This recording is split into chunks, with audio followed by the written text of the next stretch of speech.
Day 1, breath.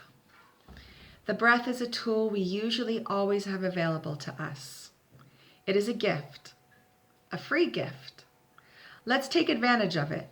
The breath can move out stress, release some steam if tempers rise. It can help us focus, move out anxiety. We can truly move mountains when we learn to tap into our breath. It is the gateway to staying connected with the moment, preventing ourselves from dwelling on the past, regret, or worrying about the future, anxiety. All of these create stress. The present is filled with abundance. Maybe that is why they call it a present. Being present with the breath can help us respond rather than react when we are faced with a high emotional situation, thus preventing our nervous system from going into fight or flight. It is easy to take our breath for granted and wise to become allies with it. The breath is healing. How will you use it? There are tremendous health benefits for our mind and body when we breathe the way we were made to breathe, with our belly. The diaphragm is the major muscle in respiration. We are using our diaphragm no matter how we breathe, but there is a way to breathe that serves the body best. A belly breath versus a shallow breath or chest breath. A belly breath is when you can feel your belly rise as you inhale. A shallow breath is when the chest rises, and oftentimes the shoulders follow. When we fall into a pattern of isolated upper chest breathing, we grossly overuse muscles in our neck and shoulder area. This is stress on the body. So oftentimes I'll talk with my clients and I'll have them just check in with their body. So oftentimes when we take a breath, it's looking like this. But really, if we're using our diaphragm in a way that encourages the belly to expand, it's going to look more like this. The shoulders don't rise. We get air into the lungs no matter how we breathe, but the benefits of belly breathing outnumber chest breathing, and it is superior by far. Our body is built to breathe. Breathing in and out through the nose is best because it takes advantage of the nose's natural filtration unit. Sometimes we need to breathe with our mouth if we're doing high activity. Healthy belly breathing is important to the lungs and the kidneys. Both the lungs and the kidneys keep our blood's pH in a tight range to support all body functions. There are actual receptors in our body that are always working to monitor our blood's oxygen and pH levels. Efficient and healing belly breathing, it does a lot of things. Here goes. This is not everything, but almost, that I know. Reduces stress, lowers blood pressure, reduces depression, helps manage chronic pain, lowers heart rate, decreases risk of heart disease, improves digestion, stimulates our lymphatic system, increases energy, helps support correct posture, reduces the harmful effects of the stress hormone cortisol, reduces anxiety, improves our core muscle stability, helps us cope with the symptoms of PTSD, post-traumatic stress disorder, increases our immune system, and promotes peace in the body. Okay, here are 2 actions you can take to support your immune system through the breath. And if you want to just go get a piece of paper and a pen, or a pen and a piece of paper, a daily breath exercise. You can practice this exercise at any time, especially if stress or anxiety hit. It is a healthy way to start and end each day. I weave it in daily. Begin by laying down. somewhere comfortable and warm. If you'd like, you can go, maybe you can try it right now if you feel inspired, or you can just write it down on paper and try it at your convenience. So find a comfortable place to lay where you're warm and cozy. Be sure the head is not high on a flat pillow or no pillow at all. Place your right hand, or your left if your right isn't available. Place your right hand on your belly, just over the belly button. Let it be ragdoll, completely relaxed. Close your eyes.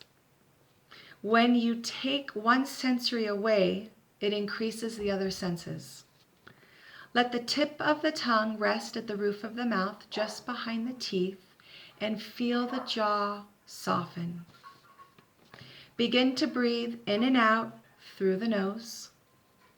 Keeping the eyes closed, start to feel the belly rise with every inhale. See if you can let your inhales last for 4 seconds and your exhales last for 4 seconds. Really dropping into the breath. If thoughts come in, notice them and excuse them. Really draw your attention to your breath. Keeping your eyes closed, start to feel the belly rise with every inhale. If you do not feel the belly rising, focus your attention on filling the belly first as you inhale. Practice makes permanent, so be patient. It will come. Once you have found your breath, take 20 breaths. In and out counts as 1. I encourage you to practice this every morning before you rise and every evening before slumber.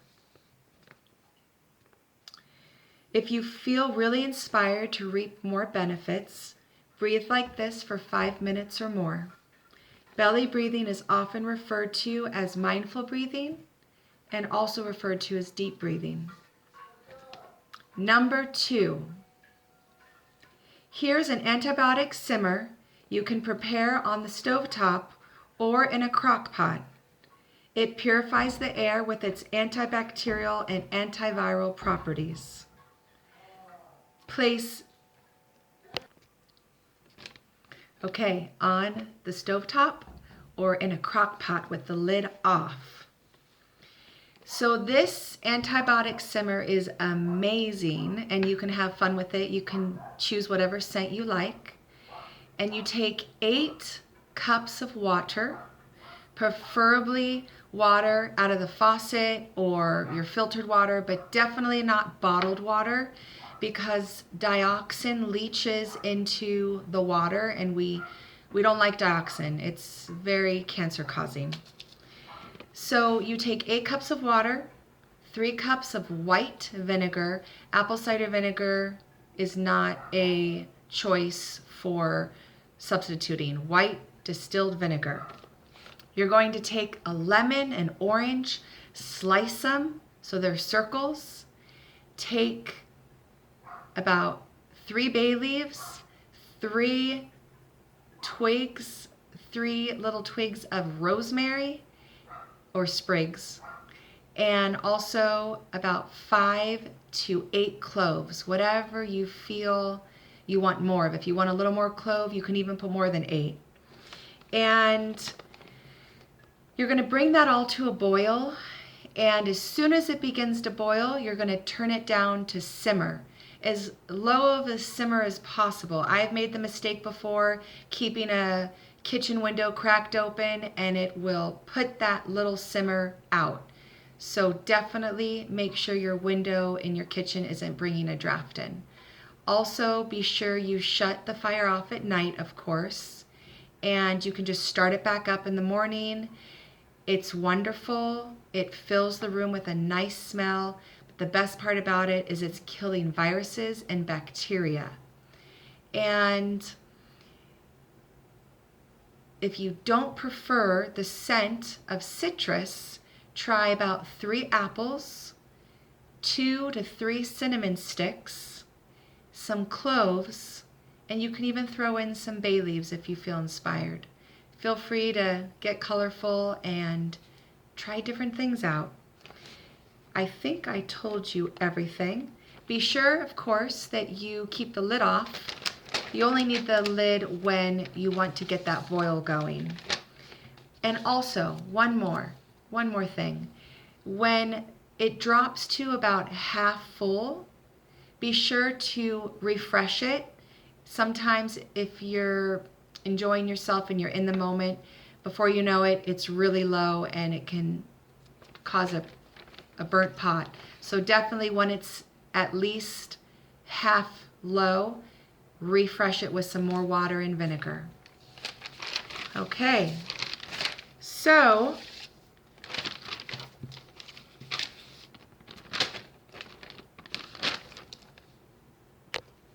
before I close the day, I invite you to join me in taking a moment of silence in honor of all those suffering or grieving from the repercussions of COVID-19.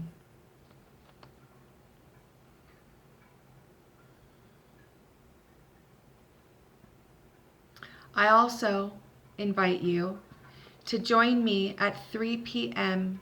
for 3 minutes each day, to sit in silence wherever we may be, to send out a prayer, to meditate, or simply focus on the increase of peace and healing across our globe, and for all the caregivers and people serving to be protected, supported, and healthy. As our mother always says, God bless us to make this a better world to live in. Until tomorrow, breathe deeply and know your worth. Stay healthy, stay fearless, stay in gratitude. Aloha.